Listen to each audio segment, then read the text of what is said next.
The Committee on Foreign Affairs, Subcommittee on Africa will come to order. The purpose of this hearing is to examine the current state of United States policy towards Ethiopia. The Chair would also remind our guests today that peaceful protest is welcome in this House. However, violence or verbal outbursts will not be tolerated, as they are violations of House rules. I now recognize myself for an opening statement. A little over 1 year ago, there was widespread attention on the situation in Ethiopia. A cessation of hostilities agreement was reached between the government of Ethiopia and the Tigray People's Liberation Front, bringing an end to the intense conflict. This hearing serves to examine the status of cessation of hostilities agreement implementation and more broadly the U.S.-Ethiopia bilateral relationship. A stable Ethiopia is good for the Horn of Africa and important to broader strategic U.S. interests in the region. However, I'm very concerned about Ethiopia's current trajectory and the direction of our policy. The high expectations that began in 2019, including awarding a Nobel Peace Prize to expand and deepen bilateral relationship with Ethiopia, can still be met. But recent challenges by leadership in Ethiopia and challenges including greater conflict in the region and global economic shocks have clouded Ethiopia's journey. In particular, the war in Tigray, current conflicts in Amhara and Oromia, direct comments regarding Ethiopia's so-called existential right to port access, and an increasing posture away from the United States has eroded some of the optimism in Ethiopia's democratic future and raised fundamental questions about Ethiopia's economic and long-term political stability. These conflicts and their aftershocks have exposed the deep divisions present in Ethiopian society. Eritrea's President Isaias Afwerki continues to undermine the cessation of hostilities agreement as his troops remain in Ethiopia, troops that have committed massacres, rapes, and other human rights violations and atrocities. Meanwhile, countries like China and the United Arab Emirates have established extensive economic ties with Ethiopia, ties that increasingly are moving into political and security space. Reports widely indicate that weapon systems provided by the UAE, among others, were a decisive factor in the Tigray conflict, and appears that Ethiopia is leading an increasingly rapid regional arms race. Additionally, just 3 months ago, the government of Ethiopia accepted an invitation into the BRICS country grouping. Economically, Ethiopia is struggling with unchecked inflation, a severe foreign currency shortage, and a sinking credit rating. Without support from international financial institutions, it's expected that Ethiopia is at risk of defaulting on its nearly $30 billion of external debt. In this, and seemingly only this, Ethiopia looks west for our money and is relying on International Monetary Fund staff-level agreement to stabilize its economy. The American taxpayers are tired of being used, and we hope to have some of our questions answered here today. Beyond the Grand Ethiopia Renaissance Dam, which represents a critical piece of infrastructure for Ethiopia to reach its developmental goals, it's really hard to see other areas of optimism. The United States has had to suspend life-saving humanitarian assistance for 5 months this year because the government of Ethiopia's complicity in a food aid diversion sham. Last week, negotiations with the Oromo Liberation Army once again did not conclude with an agreement, while the conflict in Amhara has not even reached the negotiating table and still simmers. Implementation of the cessation of hostilities agreement in Tigray remains incomplete, and no justice has been served for those brutalized by what some have called the deadliest conflict in the 21st century so far. Last December, just 1 month after the cessation of hostility agreement was signed and 11 months after Ethiopia's AGOA eligibility was rescinded for gross violations of human rights, Prime Minister Abiy Ahmed was invited to Washington, D.C. to attend the Africa Leaders Summit. The hearing title is about the promise and the peril of U.S. policy toward Ethiopia. And if I'm being honest, it's increasingly difficult to see where the promise lies. I thank the witnesses for appearing today and look forward to their testimony. The Chair now recognizes the Ranking Member for a statement. Thank you, Chair James and Ambassador Hammer, Deputy Assistant Administrator Beckelman. Thank you so much for testifying before the subcommittee today on the state of U.S. policy towards Ethiopia. Ambassador Hammer, it's great to see you again after welcoming you in San Diego this summer to host the Ethiopian Diaspora Peace Conference and hear the perspectives of different Ethiopian diaspora communities so we can work together towards peace for the country and region. I have to admit, I wish we were in San Diego right now. I am cold, but I'm glad to see you again to further that conversation. I'm so proud to represent San Diego, a community that has a long history of welcoming migrants and refugees, including Ethiopians, with open arms. And San Diego is just a small portion of the United States' strong Ethiopian diaspora, which encompasses hundreds of thousands of immigrants who have close familial, social, and economic ties to Ethiopia, and makes up the second largest African immigrant group in the United States. This hearing is very timely. It has been over 1 year since the signing of the cessation of hostilities agreement in Pretoria between the government of Ethiopia and the Tigrayan People's Liberation Front, but we have continued to see ongoing human rights violations in Tigray and across the country, as well as spreading conflict in Amhara, Afar, and Oromia. The war in northern Ethiopia and ongoing conflict have triggered a massive refugee and displacement crisis, even setting a world record for displacements in a single year. We've also seen the disruption of crops and increase in food prices, causing millions in the country to rely on food aid, which was temporarily paused due to its diversion. I'm incredibly relieved that food assistance resumed earlier this month, and I commend USAID's work in securing important reforms to prevent diversion and ensure food reaches those in need. But it was clear when I traveled to Ethiopia in 2021, and it's even more clear today. Many challenges remain to create long-lasting peace, safety, and security. Following the signing of the cessation of hostilities agreement, the focus must now be on implementing the rest of the agreement in a thoughtful way, pursuing a credible and inclusive transitional justice process that guarantees accountability for war crimes and ongoing human rights violations, and addressing long-held grievances across the country through an inclusive and transparent national dialogue process to prevent another large-scale war. The United States must also urge all parties to pursue peace processes to address ongoing conflict in Amhara and Oromia. Addressing these root causes from a long-term conflict prevention perspective should be central to U.S. policy toward Ethiopia. And this will require high-level attention and prioritization from the United States and the international community, including cooperation from key regional actors with broad influence like the UAE and Turkey. Ethiopia represents the future of the African continent and is the second most populous African country. It has the potential to be a stabilizing force for the region and across the continent. But as it experiences high inflation and economic stressors since the war, it is now more important than ever to invest in Ethiopia's long-term stability, which must include real accountability and reconciliation among Ethiopians. It's a key national security priority for the United States to keep its attention on Ethiopia and do everything we can to help secure a more promising future for Ethiopians. So I'm looking forward to hearing from you all about prospects for long-term peace and stability and how the United States can be best positioned to support Ethiopians in this pursuit, which will be critical for the region and the broader continent. Thank you. I yield back. Thank you very much. Other members of the committee are reminded that opening statements may be submitted for the record. And echoing my ranking member's sentiments, I'm very, very pleased to have you here today. The Honorable Mike Hammer is Special Envoy to the Horn of Africa, Bureau of African Affairs, U.S. Department of State. Tyler Beckelman is Deputy Assistant Administrator, Bureau for Africa, U.S. Agency for International Development. I thank you again each for being here today. Your full statements will be made a part of the record, and I'll ask each of you to please keep your spoken remarks to about 5 minutes, in order to allow for member questions. I now recognize Mr. Hammer for his opening statement. Good to see you again, sir. Good to see you, Chairman James, Ranking Member Jacobs. It is a pleasure to see you both again. And I welcome the opportunity to discuss U.S. policy and interest in Ethiopia and the Horn of Africa with you and the distinguished members of the subcommittee, as well as other members who have come here today because of their interest in Ethiopia.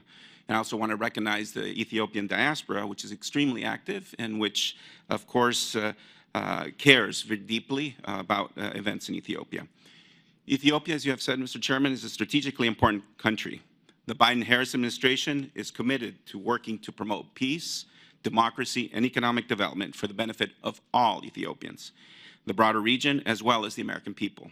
Our long-term goal is to support policies and reforms that will enable greater partnership between our two countries. During my tenure as Special Envoy, the administration has focused on bringing an end to conflicts in Ethiopia and reducing tensions around the filling and operation of the Grand Ethiopian Renaissance Dam, otherwise known as GERD. Following the November 2022 Cessation of Hostilities Agreement, the KOHA, between the government of Ethiopia and the Tigray People's Liberation Front, we have been focused on the agreement's implementation while impressing upon the Ethiopian government the importance of dialogue and negotiation as a path to resolving ongoing violence in Oromia and Amhara. And we regularly engage with the Ethiopian diaspora to explain U.S. policy, encourage civil discourse, and foster reconciliation among all ethnicities and regions. As we pursue these policies with our colleagues at USAID and the interagency, we absolutely prioritize our responsibility to U.S. taxpayers. In Pretoria, I was proud to represent the United States as an active observer in the African Union facilitated talks that led to the KOHA. Within 48 hours of the signing of the KOHA, it silenced the guns and ended a horrific two-year war that killed hundreds of thousands and caused untold suffering, including from horrific mass sexual and gender-based violence. Since its signing, the United States has supported efforts to implement all aspects of the KOHA, among them transitional justice, accountability, protection of civilians, and respect for human rights, including by funding of international human rights observers. As Secretary Blinken said during his visit this last March, to avoid future conflicts arising from past grievances, it is important, essential, to account for the war crimes, crimes against humanity, and other human rights abuses and violations committed in the context of Ethiopia's conflicts. Shortly after his visit, the Secretary announced his determination that all sides had committed horrific atrocities in the northern conflict and that ensuring accountability will be a key element of our policy towards Ethiopia. As part of our commitment to accountability, the State Department has supported the work of the Transitional Justice Working Group of Experts, an independent body with a nationwide mandate. This working group held 60 consultations throughout Ethiopia to gather views from affected communities on the desire for justice, truth, reparations, and institutional reform. We look forward to the working group's recommendations, and we will work with the Ethiopian government, civil society, and the victims, including survivors of the conflict-related sexual violence, on their implementation and on the implementation of their recommendations. Over the last year, we have seen significant progress. For example, independent monitors have reported a dramatic decrease in human rights violations and abuses in Tigray. However, much more needs to be done. Eritrean forces have not fully withdrawn from Ethiopia. Disarmament, demobilization, and reintegration, DDR, of the Tigrayan forces is lagging, and the status of contested areas remains unresolved. Therefore, implementation of the KOHA remains a work in progress. And we are deeply concerned about the ongoing violence in Amhara and Oromia. There have been credible reports of gross violations of human rights, significant loss of life, and severe economic disruption. We have urged all actors to refrain from violence and hate speech and to protect civilians, and we have offered to support or participate in mediation efforts. In fact, I returned this last week from Dar es Salaam, Tanzania, where the U.S. participated in talks between the Ethiopian government and the Oromo Liberation Army. We reiterated to all involved that there are no military solutions to the complex challenges posed by these situations. Compounding these challenges, Ethiopia is also confronting macroeconomic stresses. Foreign exchange reserves are at the lowest in 2 decades. Inflation has averaged over around 30% for the last 2 years. So the IMF is in discussions with the government of Ethiopia over concerns about the state of the economy. Regarding the GERD, we are encouraged that there are diplomatic negotiations underway between the parties, and the United States remains actively diplomatically engaged to support those parties in achieving an agreement that benefits Egypt, Ethiopia, Sudan, as well as the region writ large. In closing, let me reiterate my appreciation to this committee for your commitment and counsel. Rest assured that we are clear-eyed about the challenges in Ethiopia as we work to support an Ethiopia that is more peaceful and prosperous, one in which the United States and Ethiopia can benefit from a strong partnership. Thank you, and I look forward to your insights, recommendations, and to answering your questions. Thank you, Mr. Hammer. I now recognize Mr. Beckelman for his opening statement. Good morning, Chairman James, Ranking Member Jacobs, members of the subcommittee. Thank you for the opportunity to testify today and for your committee's support for USAID and for the people of Ethiopia. USAID's long-standing development partnership with Ethiopia has helped propel historic improvements in living conditions for millions of Ethiopians, and we remain the largest bilateral donor of assistance to the Ethiopian people. Yet these gains have been compromised by the 2-year war in northern Ethiopia and insecurity in other parts of the country.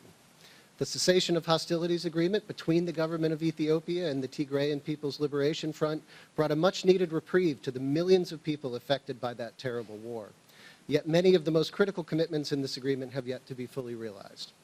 It is imperative, as you note, as both of you noted, for Ethiopia to reckon with its past and commit to dialogue to prevent future conflicts.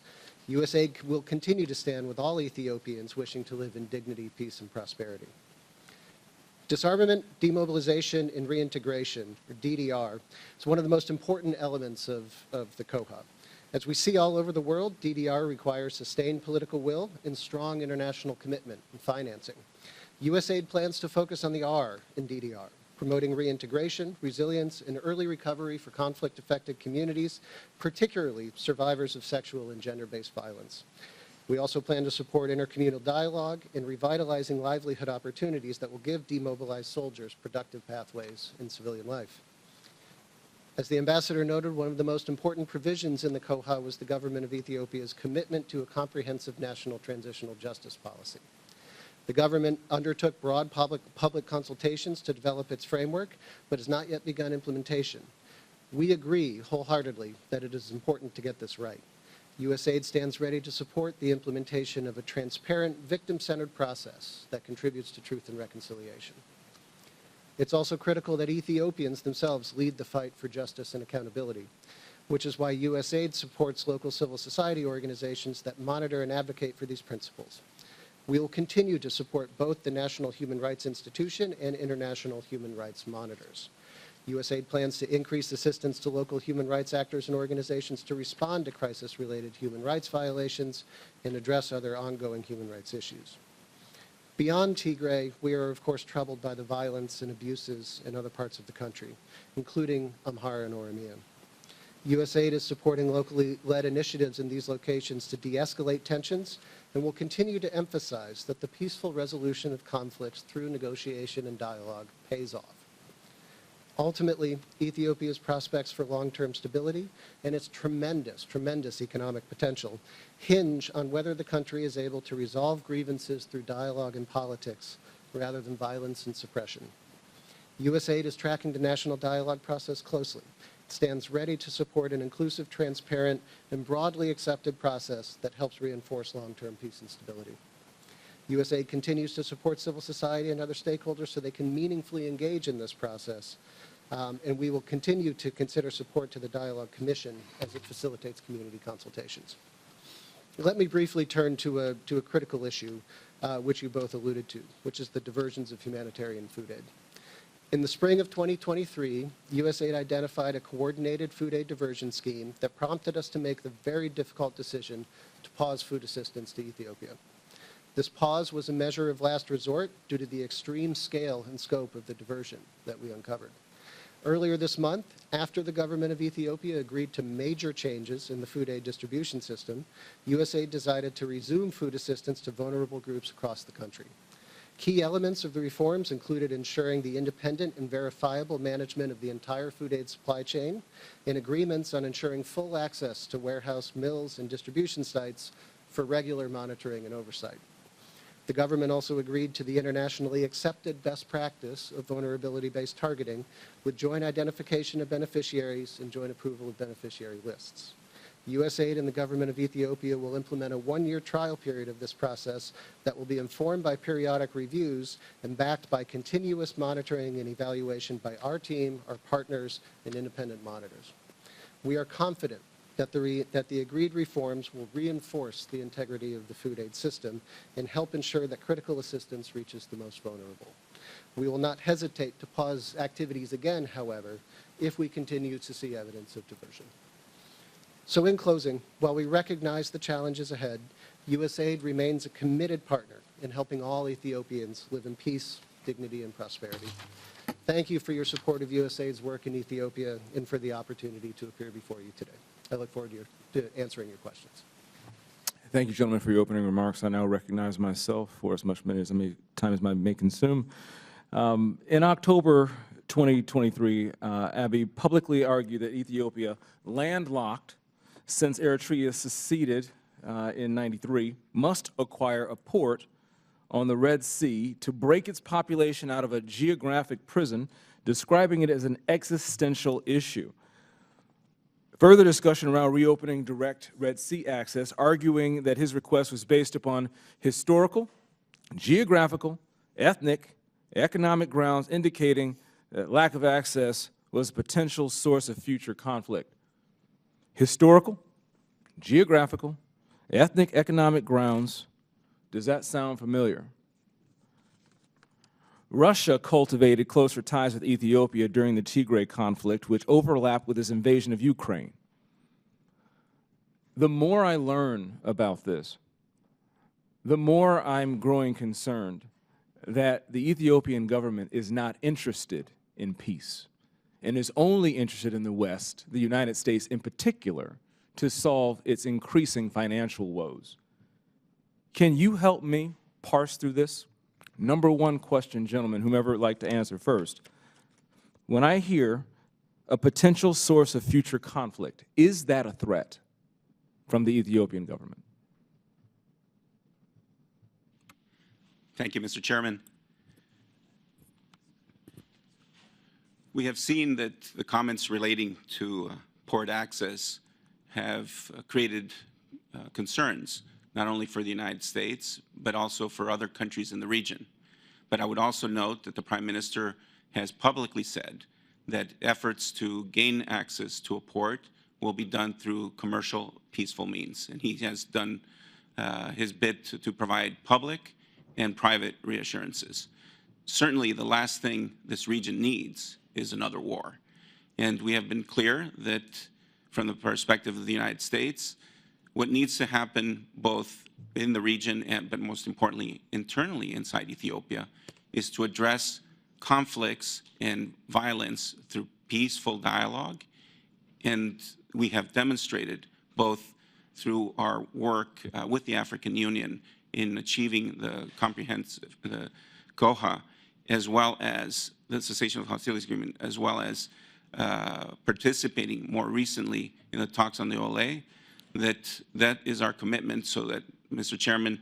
Mr. Hammer, excuse the interruption. You just acknowledged also credible reports of gross violations of human rights in Amhara and Oromia. Does the department consider this, in addition to the past statements, regardless of how it may have been softened for Western ears? Does this constitute a pattern, and how much should we believe folks who are following in the footsteps of essentially Russia joining and aligning with BRICS? Well, Mr. Chairman, we are deeply concerned and alarmed by the reports of extrajudicial killings, detentions that are and suffering that is being inflicted upon civilians in both Amhara and Oromia. We have made this clear to the government, Secretary Blinken, in numerous calls with the Prime Minister, as well as officials at all levels of the State Department. Have we made it clear that concrete steps must be taken in the immediate future to rectify this, and are you satisfied with the progress they're making, sir? Yes, sir. We have always in our conversations made clear that human rights is a core component of the Biden-Harris administration's foreign policy, and that it matters in terms of how we view our bilateral relationship with Ethiopia. So we are continuously pressing for improvement. We are not satisfied, and those conversations will continue every day as needed until hopefully we see a cessation of all violations and abuses taking place. Thank you, Mr. Hammer. Mr. Beckelman, if you have a comment, next 30 seconds.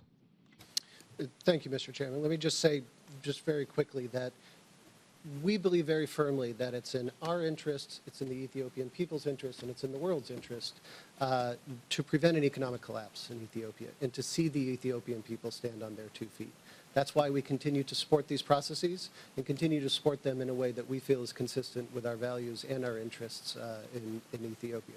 And we'll continue to do that. With a population of 126 million people, over 40% of which are youth under the age of 15, We think it's absolutely incredible to continue to help Ethiopians stand on their 2 feet, and a stable and democratizing Ethiopia is ultimately in the best interest of the United States. Totally agree with all this monkeying around. The Ethiopian people are the ones who truly suffer. I'd like to recognize my ranking member, Ms. Sarah Jacobs. Thank you, Mr. Chairman. In September, I led a letter to Secretary Blinken and Ambassador Thomas Greenfield urging the United States to use its voice and influence to renew the mandate of the International Commission of Human Rights Experts on Ethiopia, ICRI. Unfortunately, ICRI's mandate was not renewed, ending the only independent investigative mechanism with the mandate to investigate abuses across all of Ethiopia.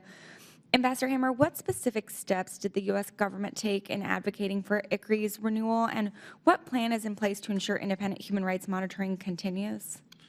Ranking Member, I appreciate and we remember receiving your letter and appreciate your deep interest in continuing the ICRI mission, which we thought absolutely was critical and important. We worked to try to renew it in Geneva. Unfortunately, it was not renewed. However, in anticipating that perhaps there wouldn't be the support for its renewal, we, the United States, through our colleagues in USAID, provided funding for OHCHR monitors to be deployed in Tigray and other regions of Ethiopia. In fact, I've met with those monitors on my visits to Mekele this past year, and they have reported a dramatic decrease in human rights violations. So we are committed to ensuring that there is independent monitoring and that there is certainly investigations into past abuses and atrocities and war crimes that have been committed. Thank you. I'm glad to hear that. On that note, according to a recent Harvard survey, more than 90% of Ethiopians believe it would be unacceptable to move forward without some sort of truth-seeking trials or reparations. But I think all of us who've worked in conflict know that transitional justice, how you do it is more complicated than it sounds. And the survey also found that residents of Tigray have little confidence in domestic courts to provide justice, but that a plurality of Ethiopians across the country favored using existing domestic courts to pursue accountability as opposed to some sort of hybrid or international mechanism. And obviously, like everything in Ethiopia, it varied widely among regions. So navigating a credible transitional justice process will be challenging but incredibly important. Ambassador Hammer, how does the United States intend to work with the government of Ethiopia to address structural challenges and political will to pursue an inclusive, transparent, and credible process that is conflict sensitive? Thank you, Ranking Member Jacobs.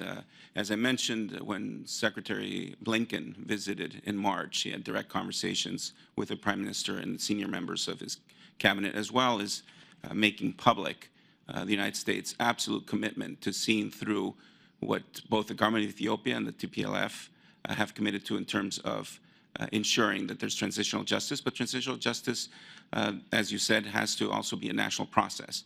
And in fact, our Office of Global Criminal Justice, Ambassador Beth Van Schok, and her team have been very thoroughly engaged in Ethiopia. I was there during one of her visits. And recently, when I was in Addis last week, met with the Minister of Justice, Gideon, to find out what's the status of their policy process. And he said that their white paper is coming soon. But we absolutely agree with you that it needs to be credible, it needs to be inclusive, it needs to take into account the victims. And as you said, it is a very complicated process, but we as the United States are also, with other countries, are prepared to support this process, to support the government if it is in fact credible and inclusive.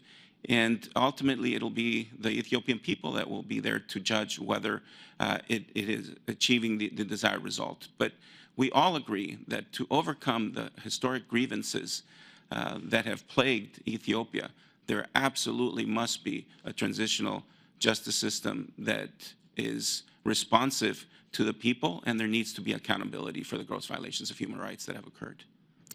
And has the Ethiopian government taken any steps yet to prosecute military officers who had command authority for units implicated in atrocities?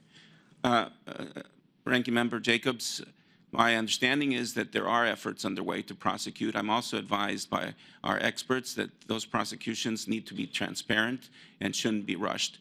but we can get you further information on any prosecutions that may have occurred, but we are expecting that they will happen. Thank you. I yield back. Thank you, Madam Ranking Member. I now recognize Rep. Kane for 5 minutes. Thank you, Mr. Chairman. I want to thank our witnesses for being here today with us, and thank you, Mr. Chairman, for holding this hearing. I want to follow up on some of the Chairman's line of questioning regarding, as Prime Minister Abe increasingly orients his foreign policy decisions eastwards and continues to ignore basic benchmarks on justice and transparency, what in the last 3 years has indicated that Abe cares about his reputation in Washington? And as a follow-up, in what regards has Prime Minister Abe followed through on any other concessions or agreements made when he was here for the African Leaders Summit? Thank you, Representative Kane. We have consistently had very direct and frank discussions with the Prime Minister as well as with his government on the expectations that the United States has for having a partnership that is beneficial to the American people and to Ethiopians. And as a part of that conversation, we have repeatedly urged that there be an improvement in the human rights situation. And again, at least as part of the COHA that was signed in November 2nd of 2022, we saw the government follow through on its commitments in allowing for an interim regional administration to be established in Tigray. We saw withdrawal of VNDF troops that has now led to a significant decrease in human rights abuses as recognized by independent monitors. And after months of urging, we have seen now an effort for dialogue with the Oromo Liberation Army, one in which we were invited as the United States, again, participated as an observer. So we believe that, again, U.S. engagement in order to promote stability, democracy in Ethiopia is essential to trying to put Ethiopia on the right path. And we will continue to pursue those efforts at every level, including when Prime Minister Abiy attended the African Leaders Summit and had discussions with both our National Security Advisor, Jake Sullivan, and Secretary Blinken. So what was it that you saw when you were there as an observer status in the negotiations? What's the timeline for resolution to some of these conflicts and the fighting in your point of view? Yeah, no, thank you. I appreciate the question. When I took this job in June of 2022, I was told that this horrific war in Tigray in northern Ethiopia would never end. That'd be disastrous, and it had already been horrific. And yet, through quiet diplomacy and working with the African Union, we were able to achieve a very significant peace. Now we're involved in talks with between the government and the OLA. It would be, it would be difficult to say that we can yield the kind of result that we would like, everyone, the people of Oromia would like, in short order. The talks were difficult. I spent 2.5 weeks in Dar es Salaam, but progress was made.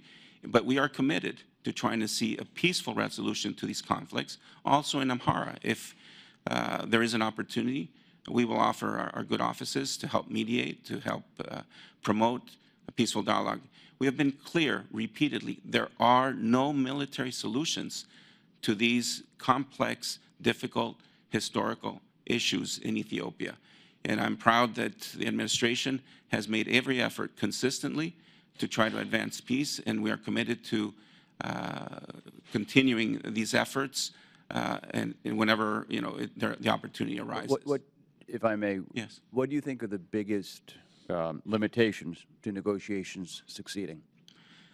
Well, of course, it's not only just the government, but both parties need to be prepared to make compromises and, frankly, to have the courage to decide that violence is not the answer, that what is best for their interests and their people more broadly is to enter into a political dialogue that achieves some of their objectives.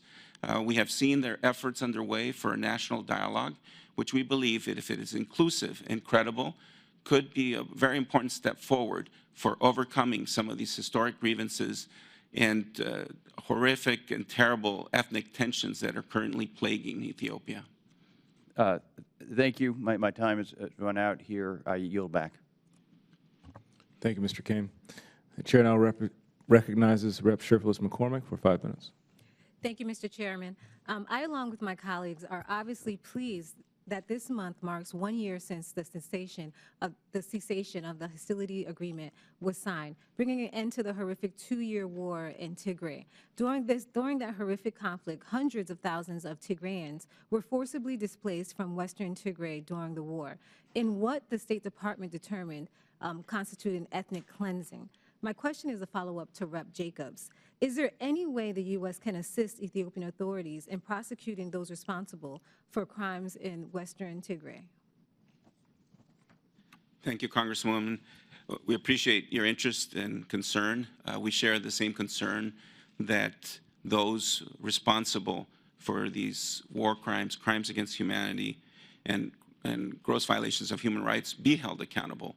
We are prepared, of course, to cooperate. It is currently the responsibility of both the government of Ethiopia and, in fact, the government of Eritrea, whose forces were also responsible for war crimes and crimes against humanity, to prosecute the individuals responsible, and we will continue to insist that they do. My second question is, Ethiopia has historically been a major contributor to UN peacekeeping missions. It currently has 1,500 troops serving the United Nations mission in South Sudan. Now, my question for Ambassador is, how is the UN ensuring, through enhanced vetting, that the Ethiopian troops who committed gross human rights violations during the war are not serving in the UN peacekeeping missions? That's a good question, and in fact, you know, we demand through Lehi vetting in terms of, you know, any security cooperation that we might be involved in, and the UN, as you have indicated, has its own vetting procedures, which are absolutely necessary, again, as you said, to ensure that any troops or individuals who have been involved in human rights violations not participate in any UN peacekeeping mission. And could you shed some light on some of the new vetting processes and practices? The UN's, I would have to defer to their processes. Again, it's important that they are in place in terms of the thoroughness. I'm proud of the Lehi vetting that we do as the United States, and I would hope that they are equally thorough. In late 2021, when the United States terminated Ethiopia's eligibility for AGOA benefits, the Biden administration provided the Ethiopian government with a set of benchmarks, many of which focused on the Tigray conflict, in order to regain its AGOA status. Ambassador Hammer, what is the administration's current assessment of Ethiopia's compliance with those benchmarks? Yeah, thank you very much. In fact, you're right. We provided some benchmarks, as you may know. The eligibility to AGOA is currently under review and will be determined in a matter of weeks. But as the chairman and the ranking member, if all of you have said, there are grave concerns about continuing human rights violations in Ethiopia, specifically in Amhara and Oromia, and not to get in front of what will be decided by USTR and the White House, but those human rights concerns need to be addressed under the legal standards of AGOA. And from your professional assessment of the eligibility requirements, what do you think about them? Well, as a member of the administration, I don't have any personal thoughts. Yeah, no, professional. I mean, of course. I mean, Congress passed AGOA and set some very clear and stringent guidelines that must be abided by. And therefore, that's what the administration does. We analyze the situation on the ground and see if, in fact, eligibility is available, and we constantly evaluate the situation. AGOA is beneficial to the United States, as well as obviously to the country that's seeking it, but there are certain standards that must be adhered to. And with the information you have right now, do you believe that they'll meet the eligibility requirements? Again, it's not just my decision alone. This is a very thorough interagency process led by our USTR. And I think that given what we've been discussing here at this hearing, it's fair to say that there are very serious remaining concerns given the reports of human rights violations occurring currently in both Oromia and Amhara. Thank you for your testimony. I yield back. You're welcome. The chair now recognizes Rep. Kim for 5 minutes. Thank you, Chairman. Special Envoy Hammer, I want to thank you and start by commending your efforts to reach an agreement to bring the intense conflict to an to be an end about a year ago.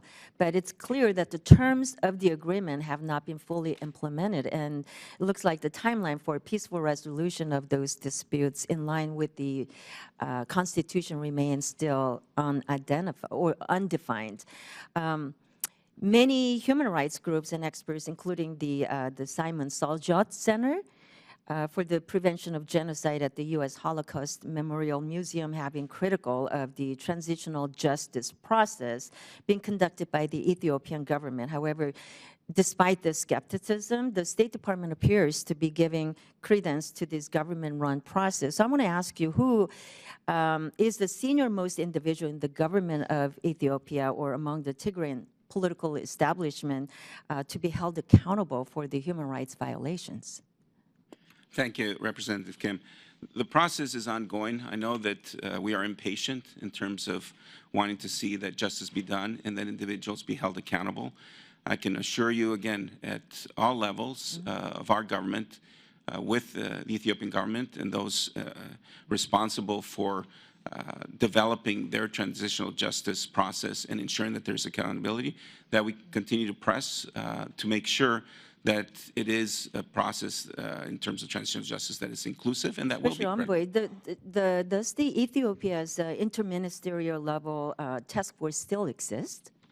I believe it does. And again, there are internal Ethiopian processes underway.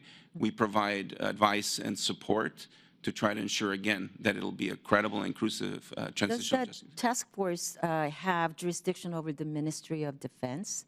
I believe it, well, I don't think so. Yeah. Well, what benchmarks is the administration using to determine whether the Ethiopian government's proposed transitional justice policies are in line with the international standards, including being victim-centered? Yeah, no, you're absolutely right. It needs to be victim-centered, and I'm sure my colleague from USAID, Tyler, can provide even further guidance in terms of the support that we're doing there. The white paper enunciating the government's policy has not come out yet. There have been discussions in the lead up to it. We have been providing advice. I attended one of the conferences with a group of international experts on transitional justice, where there were other experts from Africa, Europe, and Latin America. So I know that the government has been getting advice in terms of how it best should proceed in line with other international efforts that have produced credible, inclusive transitional justice Can you tell processes. me who has the accountability over the Ministry of Defense? Well, the government of Ethiopia is responsible ultimately, and they'll have to ensure that members of their forces who have been involved in gross violations of human rights are held accountable. You know, Chinese economic activities and investments throughout Africa have been directly linked to environmental degradation and have created public health emergencies throughout the continent. For example, in 2014, the Somali Ogaden region of Ethiopia has seen thousands die from a mysterious disease in areas surrounding a Chinese government-linked natural gas plant that has poisoned the drinking water supply. I want to ask the question to both of you. How does the State Department plan to hold China accountable for the negative impact of China's investment in African and local communities? I'm happy to take a first stab at that one, Congresswoman. Thank you very much for your question. I think the incidents that you cite are absolutely tragic. And we know across the board, you know, in Ethiopia that environmental degradation is a huge problem in many parts of the country, and it contributes to poverty and food insecurity. Our first response to this should be, and we would certainly encourage the government of Ethiopia to do its own investigation and to prosecute those companies that are responsible for harming their citizens, first and foremost, as a mechanism of responsibility. I would also say that just as USAID, we place the highest priority on ensuring that our investments are in line with world-class standards of environmental quality and sustainability. But I would really press the government of Ethiopia to fully investigate and to hold accountable those firms that are harming the Ethiopian people. I think my time's up, but Thank you, Madam Chairwoman. thank you. The chairman now recognizes Rep. Kamlacher-Dove for 5 minutes. Thank you, Mr. Chair, and good to see you again, Mr. Hammer. I just want to say on the outset that I think the African community as a whole would like to see some consistency regarding our outrage to civilian deaths and human rights violations and the need for accountability. I'm not justifying any side of any conflict, but African countries often feel our double standard. I would also just like to thank you for elevating the underrated power of diplomacy. The last administration didn't understand that when it came to the continent. So I have a few questions. The first is, what do you think the impact of BRICS's recent expansion to include Ethiopia, and what should we be thinking about? Thank you. It's good to see you again. I do have to report that my Trojan daughter, Brynja, graduated and is working in LA. Great, fight on. Got to keep the Trojan connection. Well, on the BRICS, we as the administration see that the majority of countries want a stable and open and prosperous and secure world that respects sovereignty and territorial integrity and promotes shared responsibility and enables cooperation on shared challenges. We have no interest in dividing the world into rigid blocks. The United States will continue to work closely with our partners, including those that are members of BRICS. And so, yes, we've seen that Ethiopia is going to join the group. It's a motley of countries that don't seem to share much in common. So from the U.S. perspective, we want to, again, stand by our values, our market economy, the key components that have helped in development and have helped countries progress. And we remain, I think, a very attractive partner to countries around the world, including Ethiopia. Thank you for that. I think they do share a skepticism for the West, and I asked the question, Somalia and contentions around maritime routes. But I will go to my next. So has the State Department been engaging with the government on ways to bring an end to this violence? Yes, in fact, we have. I was in Addis last week, met with the Prime Minister and some of his senior advisors, and we continue to impress upon them that we do not see a military solution to the conflict in Amhara, that we believe that the best way forward would be to start some type of dialogue. And of course, we have repeatedly urged all parties to refrain from hurting and inflicting horrific acts on civilians. So there's an absolute need to protect civilians, to stay away from ethnic hatred. And the United States is prepared, again, to offer our good offices, our diplomatic efforts to try to, again, bring some level of peace to that region so that those problems can be addressed through dialogue rather than conflict. Great. Deputy Assistant Administrator Beki-man, I'd love to get your voice on the record. So recent studies suggest that more than 100,000 women may have been the victim of conflict-related sexual violence in Tigray during the 2-year civil war. So what is the level of need of victims of this conflict-related sexual violence? And what has USAID, how have they been serving in this space?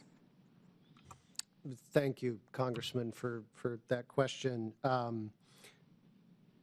me just say that the need is huge. The degree of sexual violence that attended this conflict was horrific and widespread, We have seen, it's very difficult to verify these reports, but we've seen upwards of the estimates of over 50% of the women in Tigray experience some form of sexual violence, a lot of times in a significant majority of those cases being rape. And other forms of really, really severe sexual violence. All ages? Ages? All ages. After the signing of the COHA, USAID made it a priority to surge support into organizations that were providing protection services to women, providing counseling services to women who were affected by this terrible conflict, providing psychosocial support to women who are affected by this conflict. We estimate that through USAID programs, we'll reach close to 100,000 survivors of SGVV with counseling services, with dignity kits. We are supporting a broad network of referrals in hospitals to be able to help women access these services, continue to get the treatment that we need. And we've seen an increase of approximately about 25% of sort of service availability to now over 68% just in the time since the COHA was signed due to USAID investments and the work of our implementing partners on the ground. We're going to continue to make this a priority for our investments, and we're going to continue to try and make sure that women who are affected get the services that they desperately need. Thank you for that. Apologies for the time going over, Mr. Chair. I just want to say I think it is the frailty of men that cause them to harm women. And with that, I yield back my time.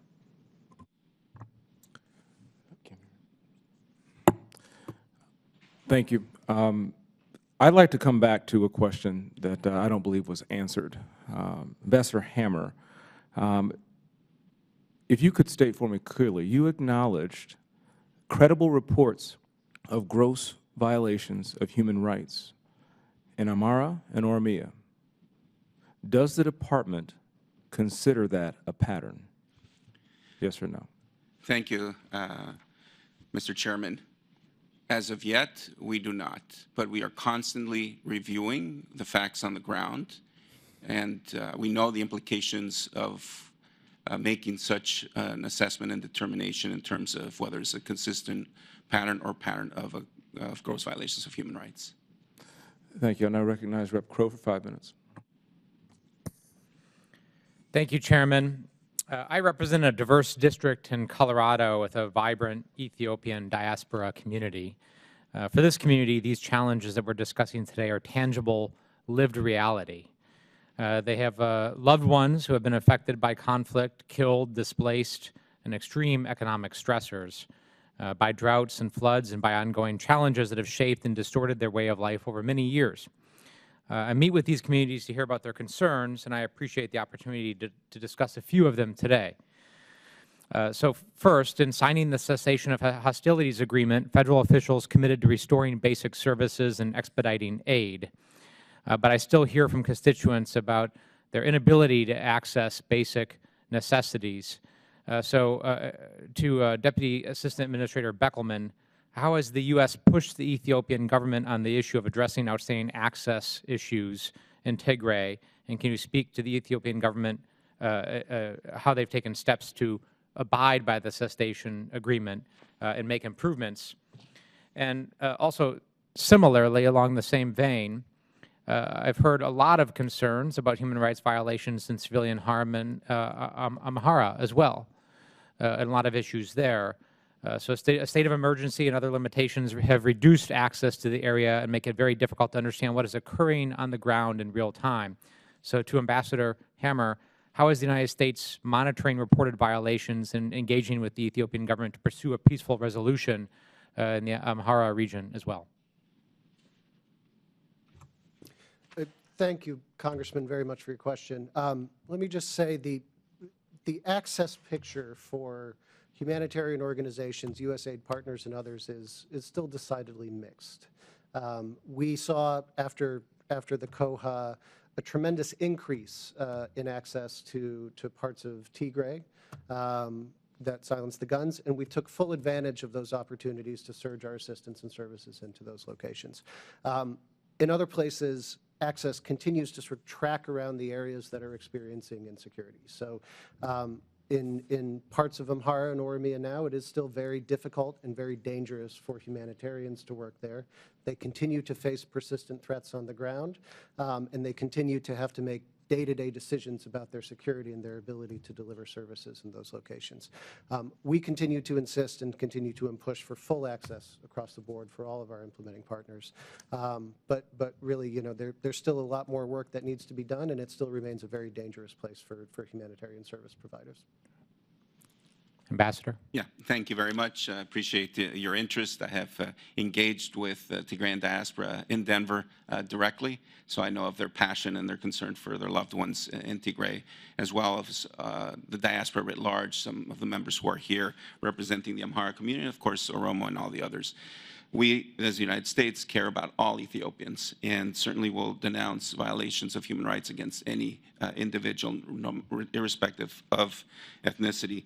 In terms of the situation in Amhara, we have had discussions and urged the government to lift the state of emergency, to allow access to media, to allow access to the internet, and to enable there to be clear ability to understand what the situation in Amhara currently is. We also have urged the government to find a way forward through dialogue and peaceful discussion to address some of the very difficult historic issues that affect people in Amhara and that are currently the reason for the fighting. We have been clear that there are no military solutions to this conflict, and we hope that, like the government has in the past, that perhaps the United States might be able to help resolve these issues by offering our good offices and our expertise in terms of trying to move forward in a way that ends the violence. Thank you, Ambassador. I appreciate that, and I appreciate the outreach to the diaspora community as well. I mean, I represent all of those groups, Tigrays, Amaras, Oromos, and it's very clear that the only pathway to peace will be if all of those groups have the right to live in security and dignity and safety. And I will reiterate my request that the administration continue to push the government to make sure that that is the case, that is true, and that they are pushing, that we are pushing hard for peace and security for all Ethiopians. Thank you. Rest assured that we are and we will continue. Thank you. I yield back. Thank you, sir. I now recognize Rep. Sherman for 5 minutes. Thank you, Mr. Chairman, for having this hearing. Thank you for allowing me to participate, although I'm not a member of the subcommittee. This conflict lasted 2 years. 500,000 people died. That's 40 times the number of deaths in the Israeli-Palestinian conflict since October 7th. It is outrageous that this conflict has not gotten more attention in the world. That is not a problem caused by our witnesses here. They're working on it every day. We have a UN Secretary General who outrageously said that what's happening in Gaza is unparalleled. No, what's unparalleled is what happened in northern Ethiopia. We have a number of others in the human rights community who have very falsely said that what is happening in Gaza is massively larger than anything that has happened since 2019. No, it is what we're here to talk about today, and thank you, Mr. Chairman, for having this hearing. There's also a feeling that since we had the Pretoria Agreement in November of 2022, our job is done. I think this hearing has illustrated the fact that that is not the case. I know there's been discussion here about Ethiopia's desire for a seaport. Obviously, we don't change international boundaries almost ever. But I will point out, I believe that Bolivia has certain rights with regard to Chilean ports. There are a number of other circumstances where a landlocked country has the right to use a port and have access to it and to not have tariffs on goods going out or going in. And I would think it'd be a step toward peace if Eritrea would agree not to give up any of its territory, but also not to charge tariffs. Mr. Hamer, thank you so much for coming to my district and meeting with the diaspora there. Last November, I asked Assistant Secretary Fee if the United States would support additional sanctions on Eritrea if they fail to withdraw their troops from Ethiopia. And I asked us particularly sanctions on the president himself and on mining that goes on in Eritrea. She said yes. It's a year later, and Eritrean troops are still there. What's worse is that they are committing extrajudicial execution of civilians, sexual enslavement of women, and other terrible human rights abuses. So I'll ask you, why haven't we sanctioned Eritrea, its mining operations, and especially its president? Thank you, Representative Sherman. Good to see you again. And I appreciate your passion, dedication, and concerns for all Ethiopians affected by horrific human rights violations. And as you've indicated, the job is not done. We continue to work on this every day. I appreciate your comments on access to a port, access to the sea. We discussed this earlier in the hearing, but it's interesting that you would mention Bolivia and Chile, as I have served in both Bolivia and been ambassador to Chile, and had a discussion with Prime Minister Abiy just last week on Thursday, on Thanksgiving Day, where I mentioned that they might want to look at that as an example. But the Prime Minister has clarified or made public remarks that, in fact, he's looking for a commercial, peaceful way to achieve that access, and so we will continue to encourage that. We can ill afford another war on the Horn. In terms of your specific question of sanctioning of Eritreans, we have sanctioned some. We have extended the executive order, and we continuously review whether we should sanction other individuals or organizations, so I'll take that back and see where we are on that. Especially with a commitment made by the Assistant Secretary that under those circumstances we would have sanctions on the president. It's time to act. It's been a year. What would be even better, of course, is if Eritrea withdrew its troops. There's absolutely no justification for their being there. Second, I understand that our food trucks will be getting in next month, that finally Abiy has relented and allowed us to have the control necessary to prevent massive theft.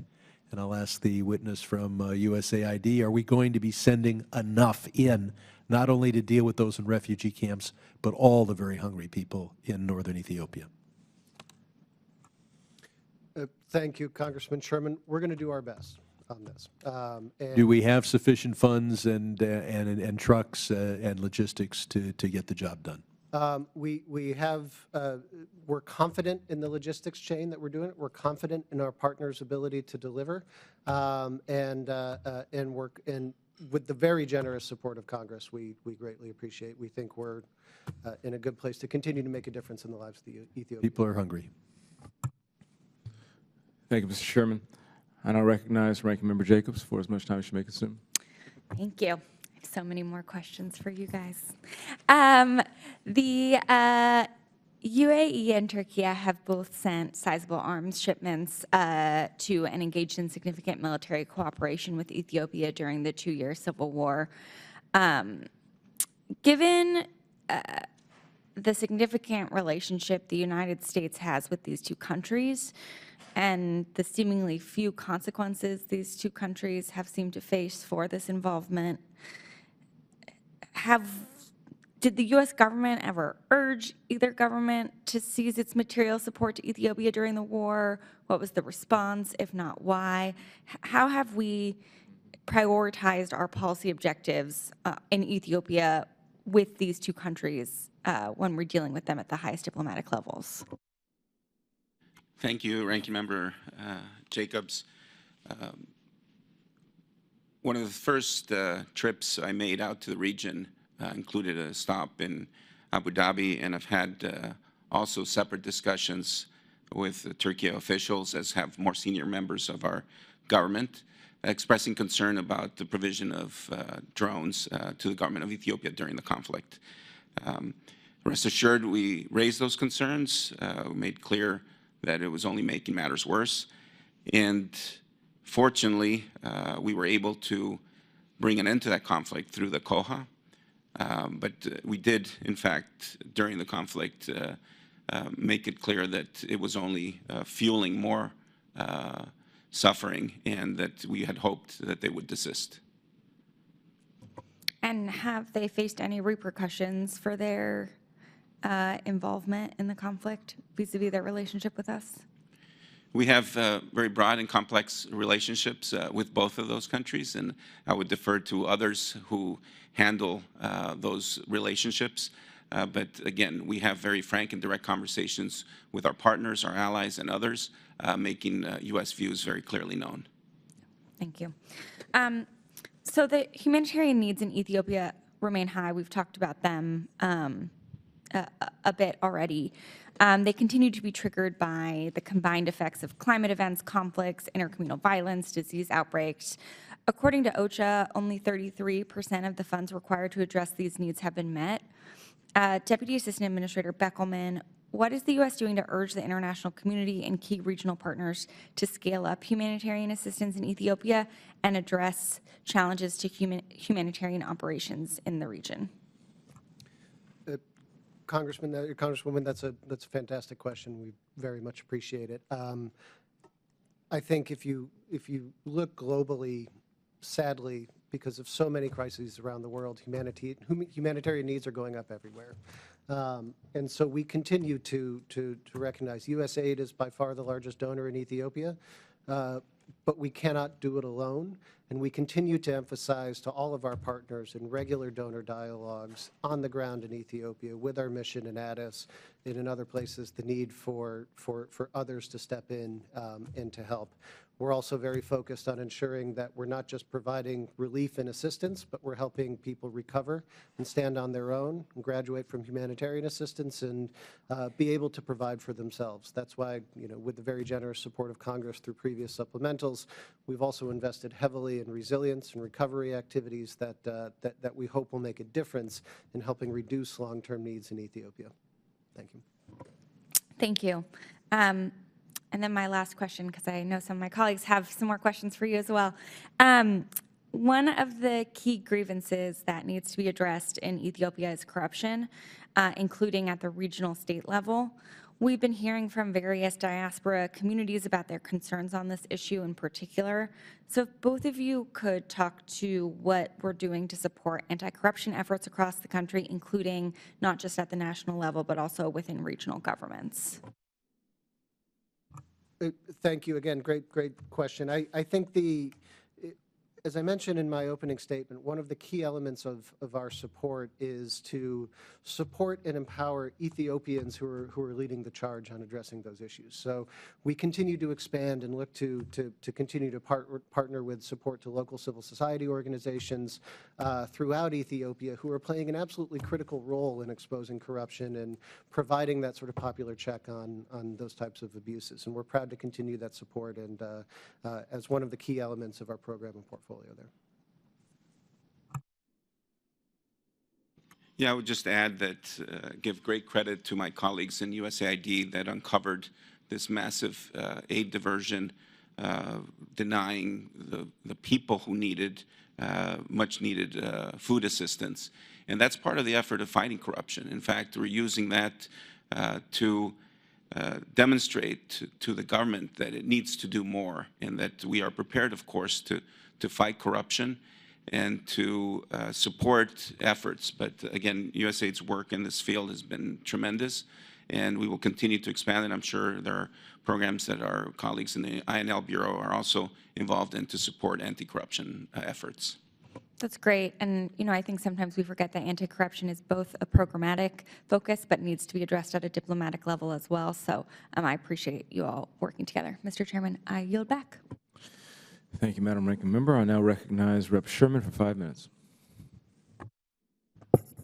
Thank you, Mr. Bickelman. Returning to the aid situation, I'd point out that AP has reported that possibly thousands of people have starved to death in Tigray since we suspended aid. On the other hand, the diversions there were not only harmful to the people in Ethiopia, but if we ignore diversions, that will be harmful to aid elsewhere in the world.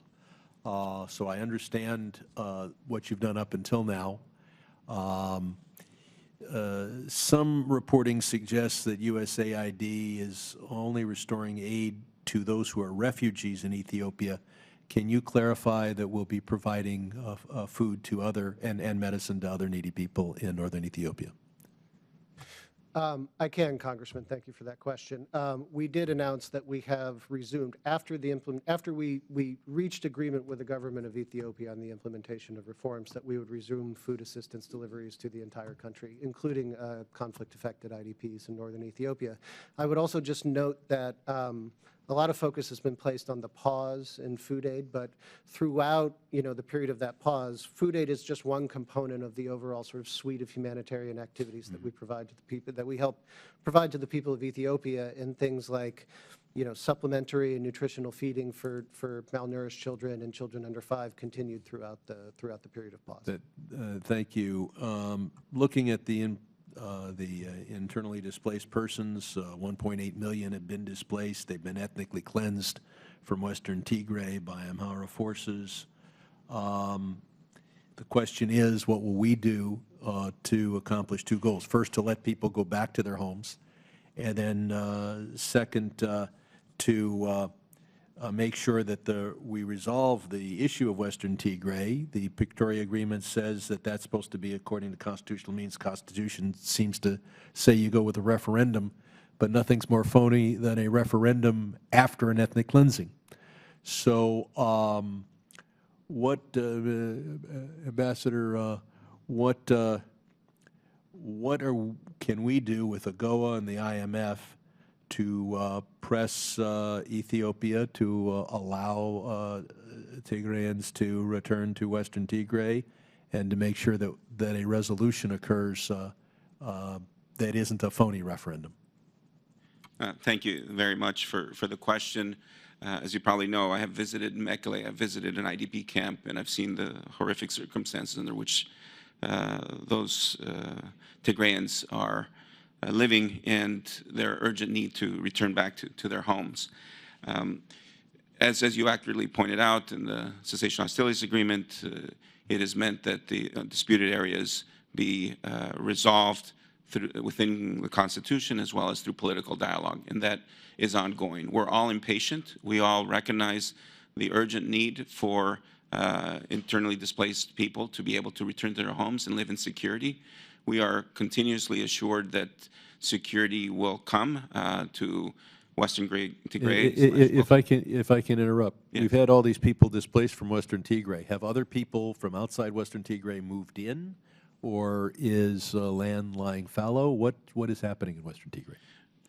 Unfortunately, it's difficult for us to know exactly what is happening because of the security situation. There are no impediments from the government for us to travel into Walkite/Western Tigray, but given the security situation, it is extremely dangerous, and we have to be very careful about deploying our personnel from the embassy, from USAID, into that area. So we don't have perfect clarity, so I don't want to misspeak. But again, what we're very much focused on is making sure that internally displaced people, wherever they might be, are able to return to their homes as soon as possible. If the Ethiopian government on this issue and other important issues doesn't adhere to the Pretoria Agreement, our biggest pressure point is to prevent IMF lending to Ethiopia. Are we prepared to do that, and do we have the clout inside the IMF to do it?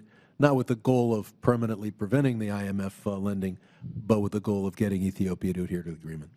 I appreciate the question, and frankly, our engagement with the IMF is very much focused on trying to ensure that there's not a collapse of the Ethiopian economy, which would certainly not be in America's interest and the Ethiopian people's interest.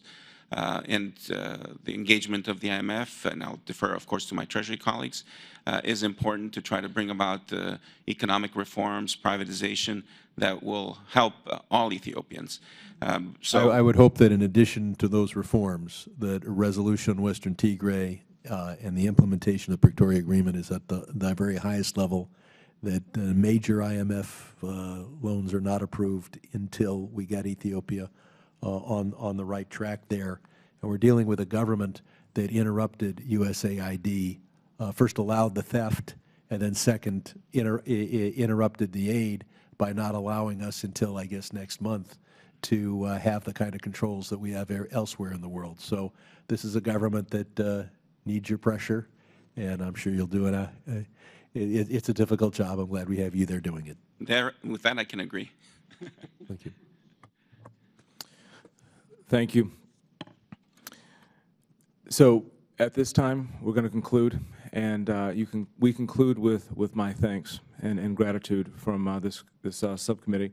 Your valuable testimony and the members, I'm grateful for your questions, very insightful. The members of this committee will have some additional questions which may be given to the witnesses later on, and you can respond to them in writing. Pursuant to committee rules, all members may have 5 days to submit statements, questions, and extraneous materials for the record, subject to the length of limitations. Without objection, the committee stands adjourned. Thank you. Thank you.